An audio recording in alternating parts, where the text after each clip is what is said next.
రాయచోటి పట్టణాన్ని చెత్త రహిత మున్సిపాలిటీగా తీర్చిదిద్దడంతో పాటుగా స్వచ్ఛతనాన్ని పెంపొందించాలని రవాణా శాఖ మంత్రి మండిపల్లి రాంప్రసాద్ రెడ్డి పేర్కొన్నారు. స్వచ్ఛాంధ్ర స్వర్ణాంధ్ర కార్యక్రమంలో భాగంగా జిల్లా collector Chamakuri Sridhar, joint collector Adarsh రాజేంద్రతో కలిసి మంత్రి రాయచోట్లో మొక్కలు నాటారు. రాష్ట్ర వ్యాప్తంగా ప్రతి నెల 3వ శనివారం స్వచ్ఛ దివస్ కార్యక్రమాన్ని ప్రభుత్వం చేపడుతుంది. ఈ నేపథ్యంలోని రాయచోటి పట్టణం ఎస్ఎన్ కాలనీలోని గ్రాస్ ల్యాండ్లో మంత్రితో పాటుగా జిల్లా ఉన్నతాధికారులు చెట్లను నాటారు. ఈ సందర్భంగా మంత్రి మండిపల్లి మాట్లాడారు. రాయచోటి మున్సిపాలిటీ పరిధిలో రాబోయే కాలంలో అన్ని వార్డుల్లో పారిశుద్ధ్యానికి ప్రాముఖ్యత ఇస్తామన్నారు. పార్కులను సైతం అభివృద్ధి చేసేందుకు కలెక్టర్తో చర్చించానన్నారు.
దేశపరంగా మొక్కలు నాటే కార్యక్రమాన్ని ప్రతి నెలలో 3వ వారాన్ని ఎంచుకొని ఉద్యోగస్తులైతేనేం, పౌరులైతేనేం, మున్సిపాలిటీల్లో అలాగే గ్రామాల్లో మొక్కలు నాటే కార్యక్రమాన్ని గత 3 నెలలుగా దిగ్విజయంగా ప్రారంభించడం జరుగుతూ ఉంది. ఈ రోజుకి కూడా ముఖ్యంగా మన రాష్ట్రంలో అన్ని మున్సిపాలిటీల్లో స్వచ్ఛతా దివస్ కార్యక్రమాన్ని చేసుకుంటూ అలాగే మున్సిపాలిటీలు అలాగే పంచాయతీల్లో కూడా గాంధీజీ మార్గంలో స్వచ్ఛతా అభియాన్ కార్యక్రమాన్ని ముందుకు తీసుకొని పోతున్నాం.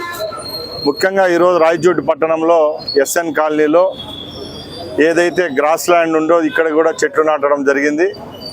మున్సిపాలిటీ పరిధిలో రాబోయే కాలంలో కూడా ఎక్కడ అన్ని వార్డులలో పారిశుద్ధ్యానికి ఇంపార్టెన్స్ ఇచ్చి అలాగే పార్కులు కూడా అభివృద్ధి చేసేదానికి కలెక్టర్తో చర్చించడం జరిగింది. ముఖ్యంగా రాయచోట్లో 4 పార్కులను రాబోయే 2 సంవత్సరాల్లోనే మున్సిపాలిటీ పరిధిలోకి తీసుకొని వచ్చి అభివృద్ధికి చేసేదానికి మున్సిపాలిటీ అలాగే ప్రభుత్వం చర్యలు తీసుకుంటుంది.